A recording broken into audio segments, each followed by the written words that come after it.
नमस्कार। जय माई की जय देव ब्रह्मास्त्र विद्या। एक सुंदर विद्या है जो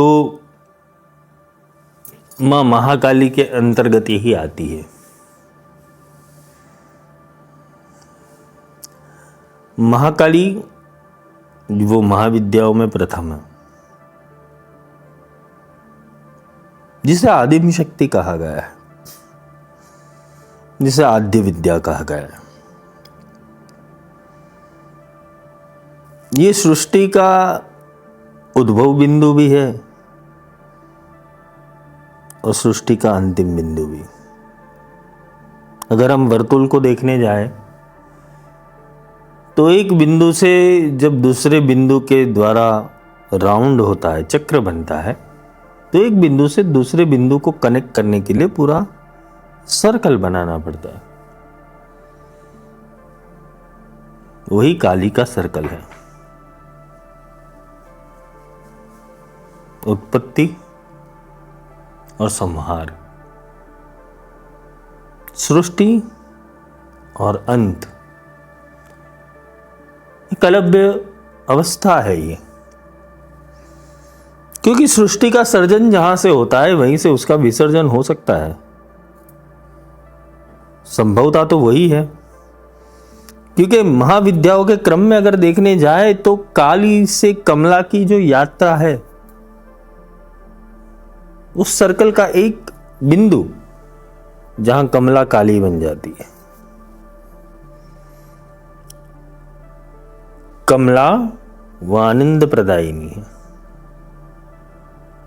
और काली सृष्टि की द्योतक है। क्योंकि काली की यात्रा और कमला की यात्रा, ये दशो महाविद्या की जो यात्रा है, एक साधक की यात्रा है। साधक की चित्त अवस्था, साधक की शिष्य अवस्था और साधक की वृत्ति की अवस्था काली के लेकर कमला तक पूर्ण होती है। कहीं जन्म जन्मांतर के पड़ाव है। एक विद्या को सिद्ध करने के लिए अनेकों जन्म हो सकते हैं और दशों महाविद्या को सिद्ध करने के लिए अनेकों कल्पों के जन्म हो सकते। सुरती सदी नहीं है और इंसान को चाहिए कि वो काली से कमला तक की यात्रा पूर्ण करे, तो ये असंभव है। बिंदु से सिंधु की यात्रा करना, शव से शिव की यात्रा करना, काली से कमला की यात्रा करना और नारी से शक्ति की यातना करना, यात्रा यातना ना हो जाए, इसका ध्यान भी साधक को देना जरूरी है। यात्रा का एक अलग उद्देश्य है कि यात्रा पर जब चेतना निकलती है तो उसे पता नहीं चलता कि कौन कौन से पड़ाव होंगे, कौन कौन सी परिस्थिति में से उसे पसार होना होगा। या तो तुम यात्रा की मजा लो या तो यात्रा का दुख सहन करो। क्योंकि यात्रा का सुख क्षणिक है। जब तक तुम नेगेटिविटी को नहीं जानते तब तक पॉजिटिविटी का पता नहीं चलेगा। तुम्हारे जीवन में अभाव क्या है वो पता नहीं चलेगा, तब तक तुम्हारे जीवन के अंदर उपलब्धियों का पता नहीं चलेगा। जीवन में कभी मार्क करना कि क्या क्या खोया है, या ये मार्क करना कि क्या क्या तुम्हारे पास उपलब्धियां है जो लोगों के पास नहीं है। क्योंकि तुम्हारी उपलब्धि अगर तुम्हें थोड़ा भी आनंद दे पा रही है तो ये समझ लेना कि कमला जीवित है। क्योंकि उपलब्धियों से इंसान आनंद को ही प्राप्त करता है। यातना तो उस चीजों की है कि जहां पर इंसान को कुछ मिला ही नहीं है। पर सुख इन चीज़ों का होना चाहिए कि जो मिला है वो कम भी नहीं है। यात्रा है और यात्रा के अनेक पड़ाव है। एक जीवन की यात्रा नहीं है ये, अनेकों जीवन की यात्रा है। संभवत ये समझना चाहिए कि सूक्ष्मतम अभ्यास ये कहता है कि तुम कभी चींटी भी थे, चींटी भी से कॉकरोच भी बने, कॉकरोच से भृंग भी बने, भृंग से पक्षी भी बने, पक्षी से जलचर भी बने, जलचर से नभचर भी बने, नभचर से सृष्टि के अंदर अनेक पशुओं की योनि के अंदर भी आए और उससे कहीं मनुष्य बन गए तुम। तो मनुष्य बनने की खुशी निभाओ और मनुष्य बन गए तो मनुष्य के अंदर तुम्हें बहुत सारी उपलब्धियां मिल गई तो उसकी खुशी मिलाओ। अगर वो खुशी नहीं है तो कुछ तो आता है तुम्हें। कुछ शिक्षण प्राप्त कर लिया, कुछ एजुकेशन प्राप्त कर लिया, कुछ कमाने लगे, उसका खुशी मनाओ। अगर तुम कुछ एजुकेटेड हो, वो खुश हो, कुछ ज्ञान अर्जित कर लिया, कुछ पैसे कमा लिए, कुछ बुद्धि का इस्तेमाल कर लिया, तुम सोचो कबूतर ये कर सकता है, कौवा ये कर सकता है, कुत्ता ये कर सकता है, बिल्ली ये कर सकता है, नहीं कर सकता। मनुष्य योनि को भी पशु योनि कहा गया है। अगर तुम शास्त्र को समझना चाहो तो इस तरीके से समझो तो कुछ तो उपलब्धि होगी। या कीट ब्रह्म जननी, कीट ब्रह्म जननी, भगवती को बोला गया कि कीट से लेके ब्रह्मा तक वो पूर्ण रूप प्रकृति रूपा है। प्रकृति हर योनि को जन्म लेती है और ये योनि का मार्ग जाता है कामाख्या से और कामाख्या का मार्ग जाता है काली तक। काली, महाकाली, विकराली, रुद्र शक्ति, रुद्र की शक्ति है ये संहारक है, ये सृष्टि रूपा है, जगन माता है, अभेद है।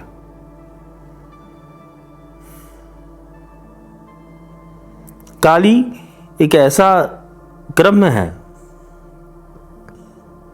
काली एक ऐसी संवेदना है, काली एक ऐसा तीव्र स्पंदन है कि जहां पर ब्रह्मांड एक व्याख्या आती है, जिन्हें जिन्हें जिंकृत जिंकृत नृपुर। ये महिषासुर मर्दिनी की स्तोत्र के अंदर ही आता है कि जब जिंकृत होती है, नृपुर की नाद बजता है, वो नाद के अंदर सोचो कि वो नाद में सृष्टि का प्रागट्य होता है। सोचो भगवती की पायल के नाद से भगवान भूतपते, भगवान शिव भी मोहित हो जाते। वो नाद अकारण नहीं हुआ है, वो नाद किसी कारण हुआ है, वो विस्फोटक एनर्जी है। काली तो स्पेस है केवल, काली एक क्रीड़ांगन है, काली एक मैदान है जहां पर सारा खेल खेलने वाला है, क्योंकि काली समय है और ये समय के अंदर बहुत सारी घटना घटित हो सकती है। ये समय के अंदर ही सृष्टि पनपती है, सृष्टि प्रकट होती है, सृष्टि लय होती है। ये तांडव है काली का, ये तांडव है महाकाल का, ये तांडव है भैरव का, ये तांडव है भैरवी का, जहां पर कुछ भी शाश्वत नहीं है, कुछ भी सत्य नहीं है, कुछ भी द्वैत नहीं है, कुछ भी अद्वैत नहीं है। ये इन सब से परे है, क्योंकि जो चीज बनी है वो मिटने वाली है। जो चीज बनती है, जो चीज इस सृष्टि के अंदर प्रकट होती है, उसे नष्ट होना ही होता है। लेकिन एक चीज नहीं नष्ट होती, वो नष्ट नहीं होती सुरती। वो नष्ट नहीं होती जागृति, वो नष्ट नहीं होती स्मृति, वो नष्ट नहीं होती श्रुति। आध्यात्म के रास्ते के ऊपर और तांत्रिक रास्तों के ऊपर और मांत्रिक रास्तों के ऊपर, या तो पुराणोक्त या वेदोक्त, कोई भी रास्ता ले लो, बिना स्मृति बिना श्रुति किसी भी चीज का कोई काम नहीं है। और ये श्रुति और स्मृति रहती है कहां पर? काल के अंदर, स्पेस के अंदर। और इसको प्रागट्य करने हैं तो बार बार चेतना जन्म लेती है एक शरीर के अंदर। तुम भी कितने करोड़ों बार मर गए हो, कितने बार जन्म ले रहे हो, लेकिन तुम्हारी स्मृति वापस नहीं आ रही। वो स्मृति इसलिए वापस नहीं आ रही है क्योंकि तुमने स्मृतियों के अलावा श्रुतियों के ऊपर ध्यान दिया हुआ है। स्मृति तो तभी वापस आएगी कि जब तुम सब चीजों को छोड़ोगे, सब चीज को नश्वर समझोगे, जब चीज को भेद्य समझोगे। भेद्य का अर्थ होता है भेदना। तुम किसी भी चीज का खोजी बन सकते हो। तो तुम्हारी जिजीविषा तुम्हें रोकती है, जीवन जीने की विशेष इच्छा। तुम्हारी जिजीविषा तुम्हें रोक देती है। विशेष इच्छा बहुत प्रकार की तुम्हें रोक देती है। तुम्हारा सर्वांगी विकास इसलिए नहीं हो पा रहा क्योंकि तुम ही नहीं चाहते, तुम रुकना नहीं चाहते, तुम ठहरना नहीं चाहते, तुम स्तंभित होना नहीं चाहते। तुम मृत्यु को केवल सत्य घटना समझकर बस उसका स्वागत अपनी बाहों में कर देते हो कि मृत्यु का वरण हो जाएगा इस दिन शरीर, और अपना टारगेट फिक्स करते हो कि इसके बाद मैं ये करूंगा, इसके बाद वो करूंगा, ऐसे चलूंगा, वैसे चलूंगा। मृत्यु के बाद किसको क्या घटना याद रहेगी? परिणाम क्या होता है? तुम काली की स्पेस एनर्जी में आते हो और इसके कारण तुम कुछ भी परिवर्तन के हिस्से नहीं बनते हो। परिवर्तन तभी हो पाएगा कि जब तुम अपनी ऊर्जा का रूपांतरण करोगे। और ऊर्जा का रूपांतरण भी तभी होगा कि जब तुम ऊर्जा के रूपांतरण के अंदर सहयोग दोगे। वो सहयोग कैसे होगा? कि जब तुम स्थिरता का अनुभव करोगे। भगवती बगलामुखी को ब्रह्मास्त्र विद्या कहा गया। ब्रह्मास्त्र विद्या का अर्थ होता है स्तंभनी विद्या, स्तंभन हो जाना। और स्तंभित होने के बाद अपने मन को नहीं चलाना, अपनी विकृति प्रकृति मनोकृति को साइड पे रखकर अपनी बुद्धि को प्रयोजन से हटाकर केवल एक अनुभवकर्ता के रूप तुम सारी चीजों का त्याग करो। क्योंकि मैं जिस विद्या के अंदर प्रवेश करने जा रहा हूं वो विद्या कुछ ऐसी है कि जहां जहां अच्छे से अच्छे देवता भी विचलित हो जाते हैं। मनुष्य को तो बात ही नहीं है, मनुष्यता की तो कोई बात ही नहीं है। मनुष्य तो पशु है। मनुष्य देवताओं की भाषा नहीं समझता क्योंकि मनुष्य की भाषा एक ही है। और मनुष्य को समझाने हेतु ये ऊर्जाओं ने शिव शक्ति रूप में, भैरवी रूप में अनेकों रूप से संवाद दिए हुए कि कैसे उठे, कैसे अपनी उत्क्रांति करे, कैसे अपने उत्कर्ष को पहचाने, कैसे अपनी घटनाओं को पहचाने। क्योंकि रोग और योग एक ही दिशा में होते हैं। अगर रोग लगा हुआ है तो योग करना पड़ेगा, और योग भी लगा हुआ है तो कहीं ना कहीं वो रोग है। क्योंकि योग रोग भी बनता है, रोग योग भी बनता है। रोग से योग की यात्रा सहज है, पर योग से रोग की यात्रा वो अलग प्रकार की होती है कि वापस वो रोग बन गया तो उसे योग बनाना पड़ेगा। इसी तरह के तुम अलग अलग पैटर्न के अंदर फंस जाते हो। जैसे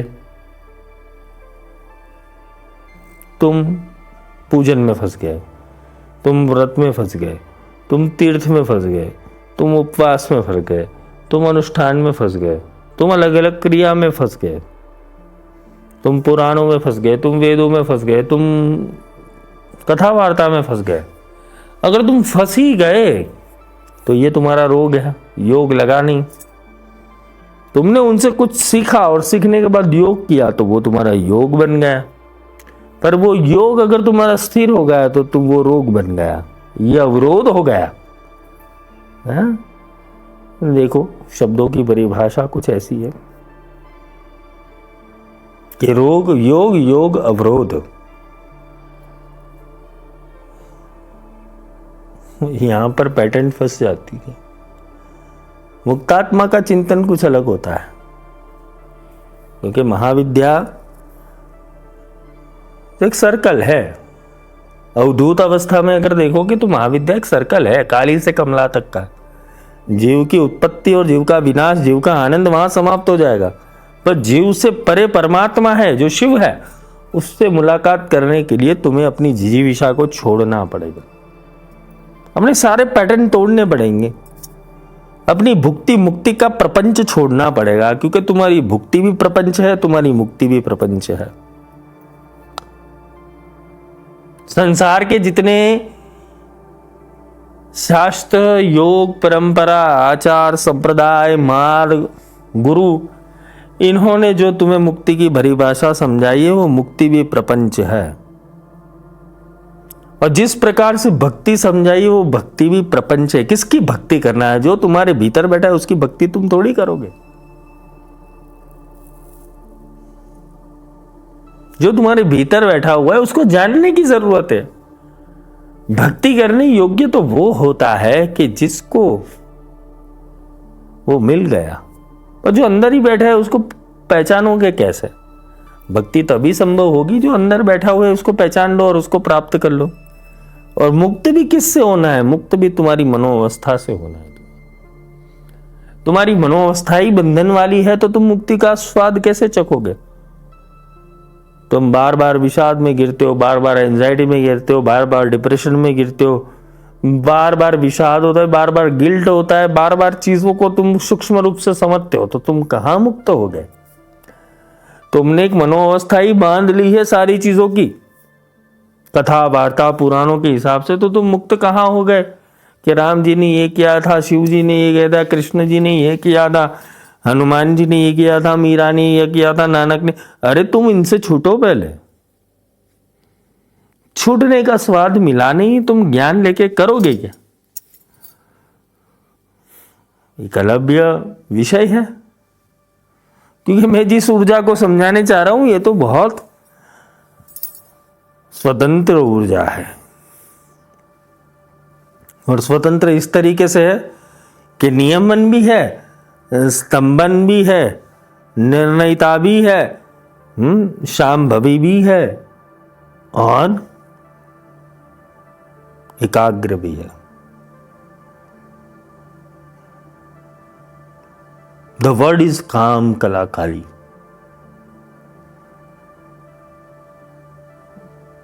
काली का ही एक स्वरूप। ऐसे भगवती काली के बहुत स्वरूप है। काली, महाकाली, शमशान काली,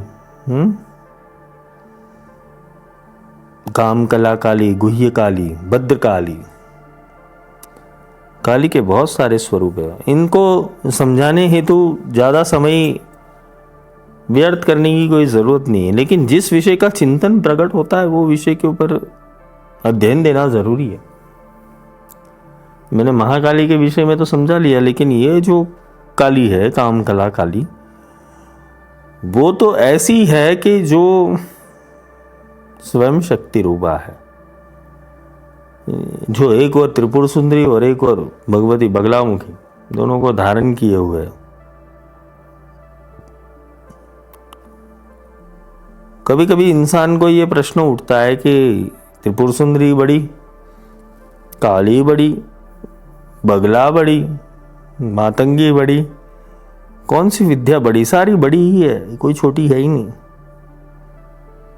बस तुम्हारी चेतना जिस चरम उत्कर्ष के ऊपर उठती है वो विद्या बड़ी। इसका तात्पर्य ये होता है कि जिसको जो स्वाद आए वो स्वाद उसका लिए बड़ा है।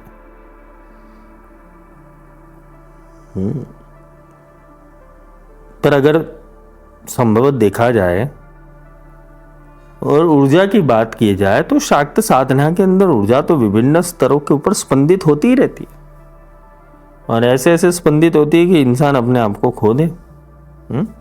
अभी तो मैंने मातंगी का बहुत विस्तार नहीं दिया, क्योंकि मातंगी एक ऐसी विद्या है कि जहां पर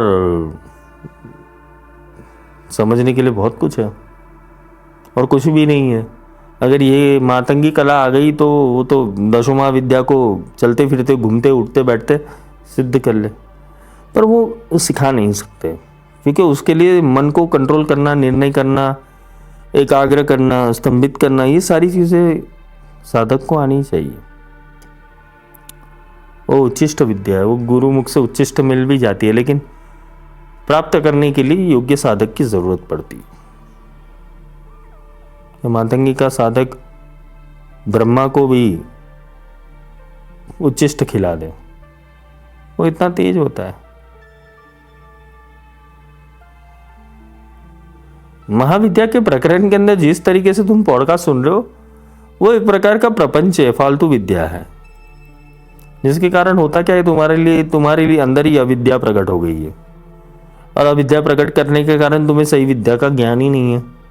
तुम अपने आप को छोड़कर सारी दुनिया को सिद्ध करने के लिए बैठे हुए हो। जो तुम्हारे अंदर आया हुआ है उसको सिद्ध करने के बजाय तुम बाहर प्रपंच के अंदर गिरे हुए हो। कभी कभी तो तुम्हारे सामने आया हुआ गुरु भी प्रपंची होगा, मिथ्याचारी होगा, वेद का भाष्य करने वाला, पुराण का भाष्य करने वाला, तंत्रों का भाष्य करने वाला, लेकिन तुम्हें अपने आप को रूबरू अवस्था में डालने वाला नहीं होगा। और रूबरू अवस्था में डालने वाला जो गुरु होगा वो तो तुम्हें दुश्मन लगेगा, काटने वाला होगा वो तुम्हें, क्योंकि वो तुम्हारी सही ऊर्जा के ऊपर ध्यान देगा और तुम गलत ऊर्जाओं के ऊपर ध्यान देने बैठे हो। तुम बाहर देखने जाते हो, जबकि सही गुरु तो तुम्हें अंदर कर देगा।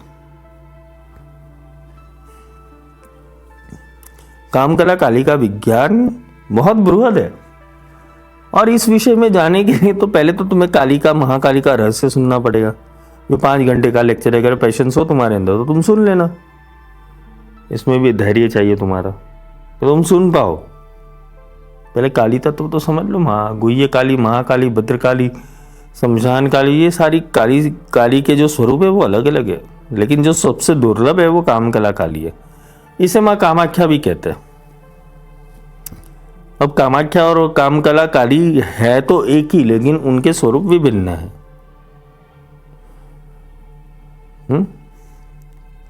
तो कामाख्या से ही 10 महाविद्या उत्पन्न हुई है, क्योंकि हर एक महाविद्या योनि रूपा ही है, चाहे वो भगवती धूमावती ही क्यों ना हो। सारी भगवती का जो तत्व है वो योनि रूप है। अब इसको अर्थात और घटक तत्व के अंदर मत लेना, क्योंकि पशु की भी योनि ही है, पक्षी की भी योनि है, जलचर भी योनि है, नभचर भी योनि है, वृक्षों की भी योनि है। योनि का अर्थ होता है पैदा करना।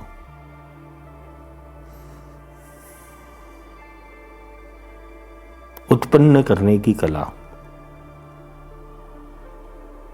हिरण्यगर्भ भी एक योनि है। भगवान विष्णु के लिए बोला गया सत्यस्य योनि निहितंते सत्य। विष्णु कौन है? जो सत्य योनि से प्रकट होती है। निहतंते सत्य, जो सत्य है और सत्य योनि से प्रकट होता है, सत्य स्वरूप है। जो हमने सत्य को निरस्कृत कर दिया और सत्य को निराधार कर दिया है। कि मैं जिस तत्व में प्रवेश करने के लिए बता रहा हूं वो तत्व सत्य से शुरू होता है और सत्य पे खत्म होता है, क्योंकि तुम्हारी उत्पत्ति भी एक ही सत्य से पैदा हुई है जिसे काम कहते हैं, और तुम्हारी मृत्यु भी काम से ही होती है। अब ये पूछे कि ये काम की यात्रा कैसे? राम बोलो भाई, राम तो सबने जाना हुआ है, लेकिन काम बोलो भाई, काम भी किसी ने नहीं जाना है, क्योंकि काम राम बनता है। काम का सही उपयोग आ जाए तो इंसान राम हो जाता है। और ये काम को राम बनाने की जो घटना है उसे ही काम की कला की काली कहते हैं। काम कला काली।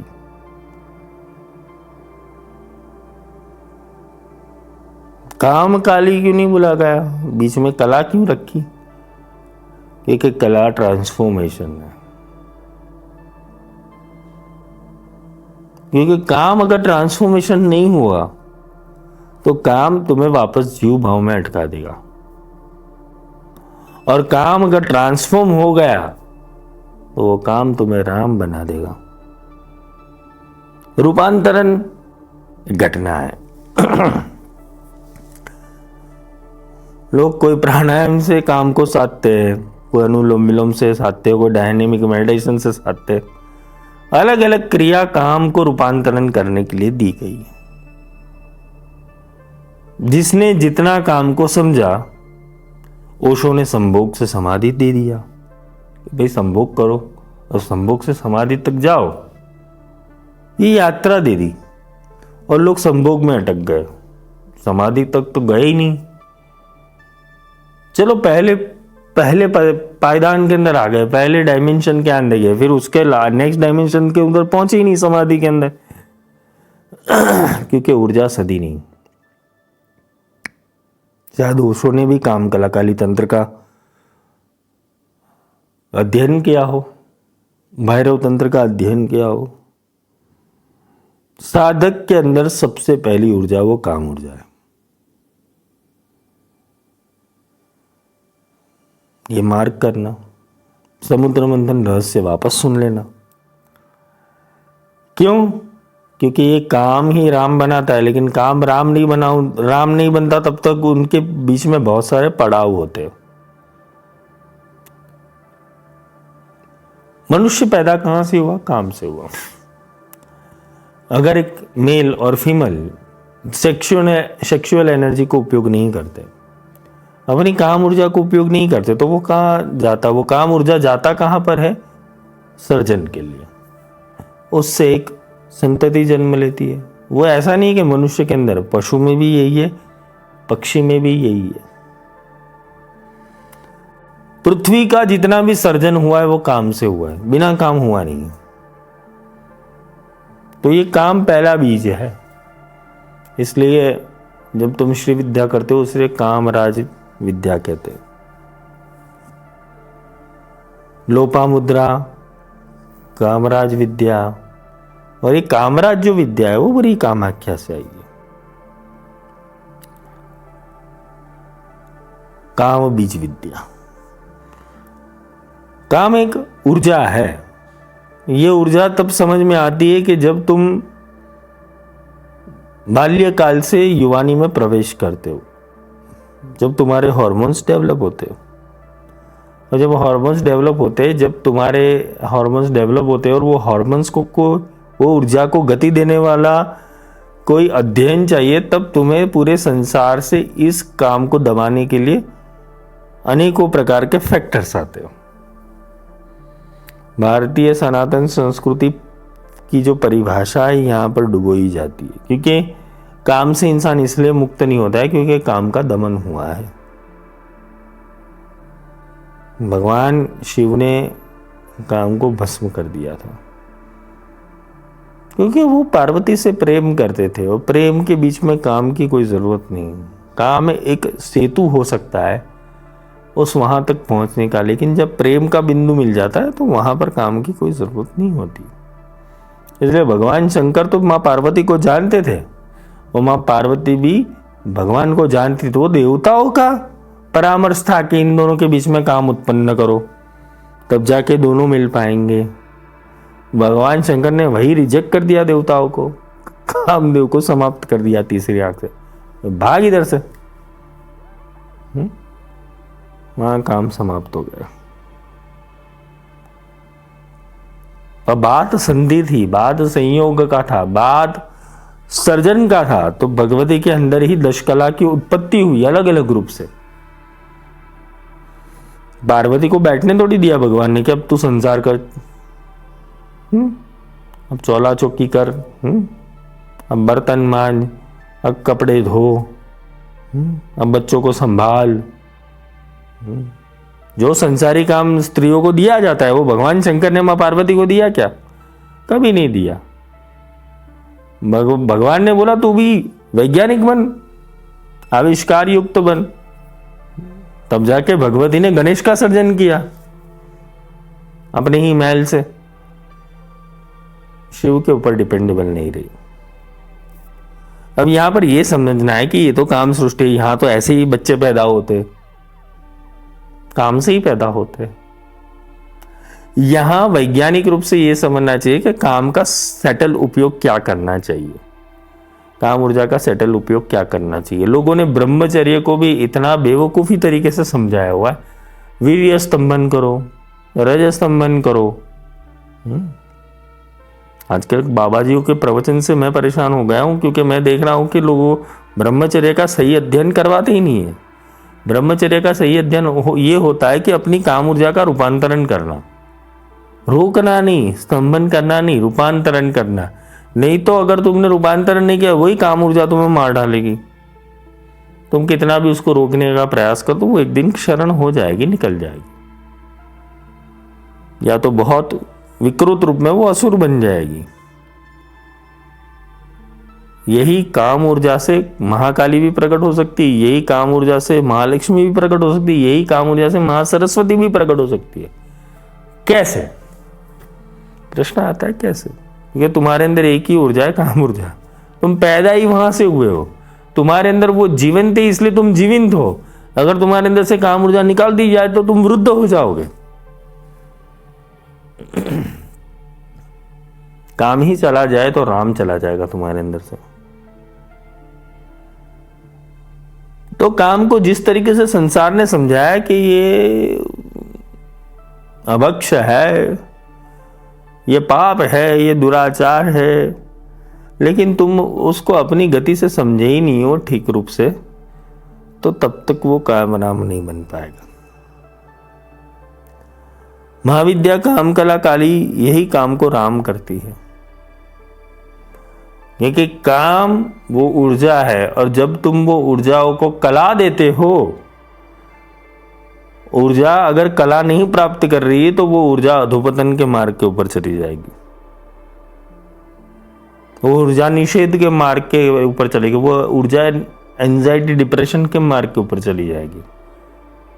वही काम ऊर्जा तुम्हारे वृद्धत्व का कारण बन जाएगी, वही काम ऊर्जा तुम्हारे मर्दन का कारण बन जाएगी, वही काम ऊर्जा तुम्हारे दिमाग का सत्यानाश कर देगी। क्रोधात भवति सम्मोह, सम्मोह स्मृति विभ्रम, स्मृति भ्रंशा, बुद्धिनाशो बुद्धिनाशात् प्रणश्यति। वो मोह उत्पन्न करने वाली ऊर्जा भी काम ही है। तो काम से छूटे कैसे? काम से छूटना नहीं, काम का रूपांतरण करना है। जो काम से छूटने की बात कर रहे वो तो मूर्ख है। जिसने काम को ही रूपांतरित करके एंजॉय नहीं किया तो वो काम रावण बन जाता है। काम अगर सद्गुणी होगा तो वो राम बन गया, काम अगर दुर्गुणी हो गया तो रावण बन गया। भेदा भेद प्रकृति के अंदर तो यही है, क्योंकि राम और रावण की राशि भी एक है, कंस और कृष्ण की राशि भी एक ही है। अगर कोई राशि विज्ञान जाने तो इस तरीके से जाने।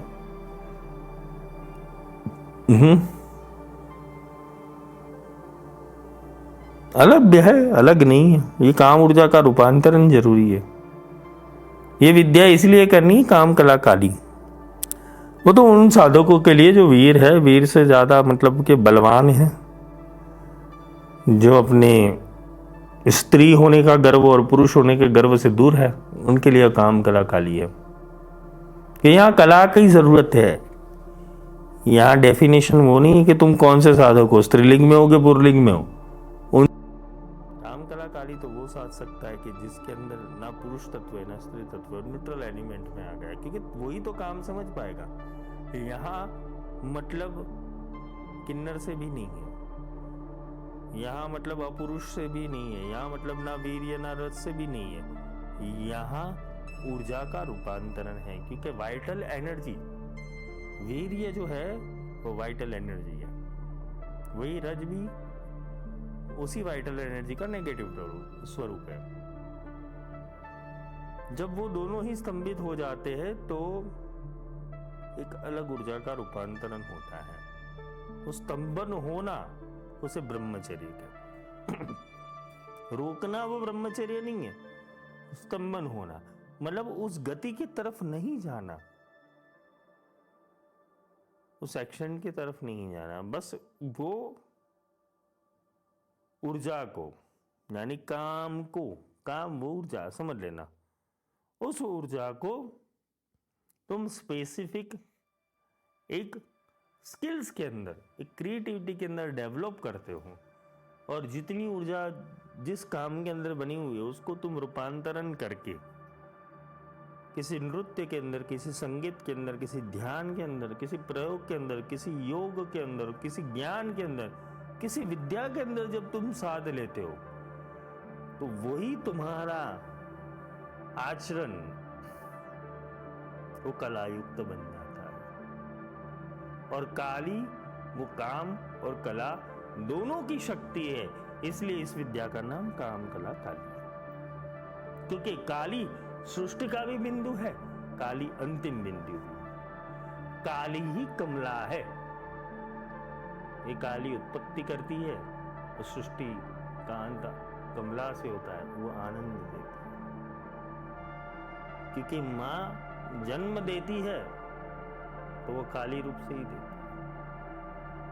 जब वो बीज धारण करती है अपने भीतर तो वो काली रूप से धारण करती है, जब वो बीज बाहर वृक्ष रूप से आ जाता है, वो वृक्ष बनने की जो घटना होती है, तो धरती उसको देख के क्या बोलती है, वो कमला हो जाती है, आनंदित हो जाती है।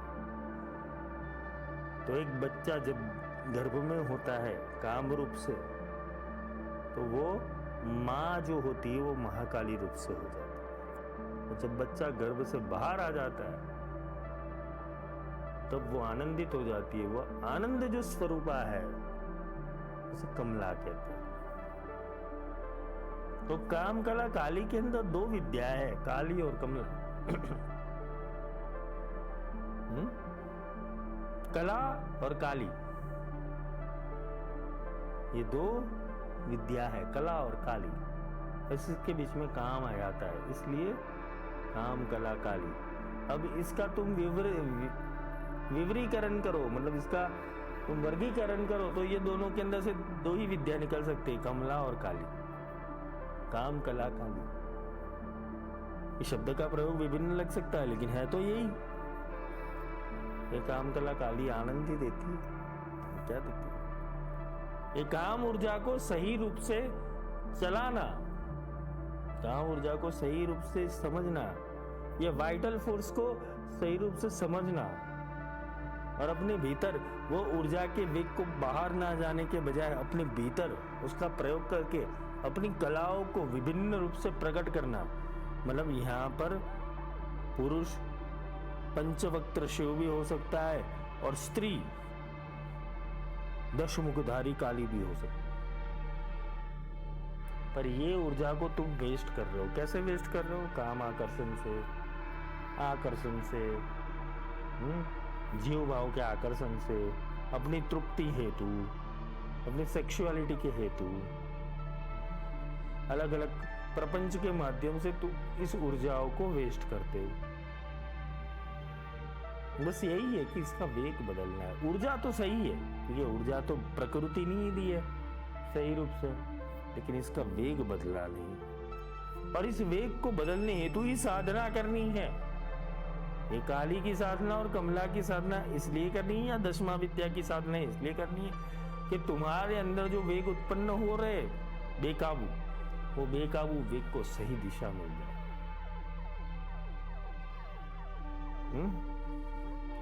तब ये यात्रा पूर्ण होती है। मतलब यहाँ पर शास्त्र ये नहीं कहते कि काम मत करो, यहाँ पर शास्त्र ये कहते हैं कि काम कैसे करो। सही रूप दिया गया है। भगवान शंकर ने सबसे बड़ा तंत्र,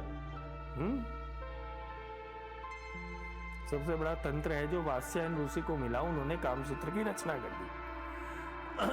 और वात्स्यायन ऋषि से मिलने से पहले उन्होंने उस शिष्य को दिया कि जो शिष्य ने कभी भी काम का उपयोग करना नहीं था। अब तुम अपने पुराण ही पढ़ो, मेरी वाणी गलत लगे तो गलत लगे, कोई भी दिक्कत नहीं है, लेकिन तुम अपने पुराण ही पढ़ लो। वो पुराण में लिखा क्या है कि भगवान शिव ने भगवान नंदी को भगवान इसलिए क्योंकि शिव के गण थे। भगवान शिव ने ही नंदी को काम सूत्र दिया और वहां से काम सूत्र ट्रैवलिंग करते करते करते वात्स्यायन तक पहुंचे।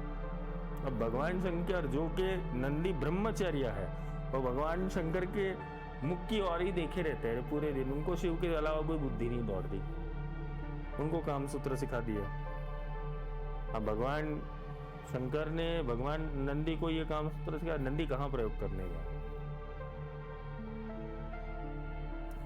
काम वो जैविनी ऊर्जा है, जब तक वो तुम्हारे अंदर अच्छे से पनप रहा है तब तक उसे साध लेना है। इसलिए तंत्र शास्त्र के अंदर और शास्त्रों के अंदर ये बोला है कि गुरु दीक्षा लेनी है तो 40 के पहले लेना, ना 40 के बाद मत लेना। क्यों? क्योंकि 40 के बाद तुम्हारी काम ऊर्जा भी चली जाएगी। मतलब तुम्हारी ऊर्जा जो ऊर्ध्वरोहण कर रही थी उसका फोर्स ही कम हो गया। वो मोटर का पानी चढ़ेगा कैसे ऊपर?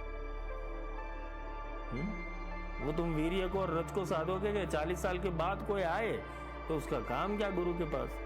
क्योंकि सुरती तो भटकने वाली है वहां से, ये प्रोग्रामिंग हो गया है। ये मनोविज्ञान भी यही कहता है, साइकोलॉजी भी यही कहती है। 40 साल के बाद तो तुम्हारा मनोविज्ञान फिक्स हो गया, तुम पैटर्न फिक्स हो गए, तुम्हें बदला नहीं जा सकता।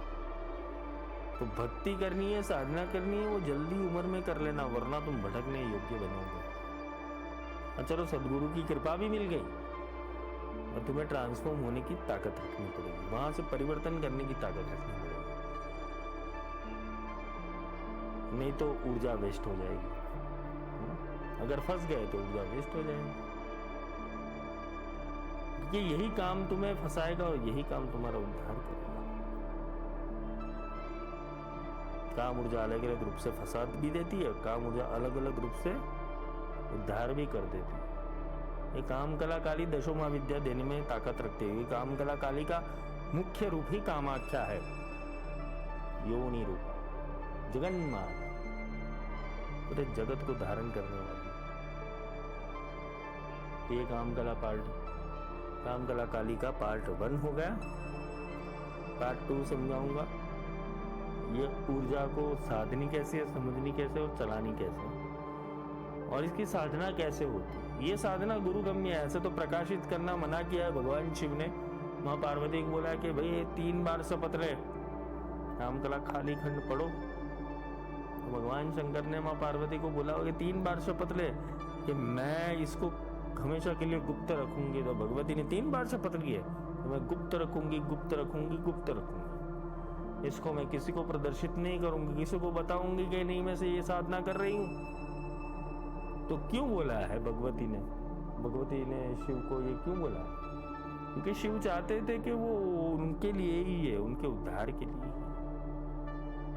जो शक्ति को साधने वाला है उनके लिए, पशु योनियों के लिए ये नहीं है, क्योंकि पशु योनि तो इन विद्याओं का विरोध करेगा। जैसे ओशो जी ने संभोग से समाधि दे दिया, लेकिन लोग संभोग में गिर गए, समाधि को भूल गए, और इसी के कारण, संभोग के कारण उनके मार्ग की निंदा करने लगे लोग। यहां पर लोग फंस गए, ऊर्जा का रूपांतरण नहीं कर पाए। तो काम कला काली खंड भी कुछ ऐसा ही है। ये महाकाल संहिता का काम कला काली खंड है। तो प्रयोगात्मक भाषा तो मैं यहाँ नहीं समझा सकता, क्योंकि यहाँ पर अवरोध है,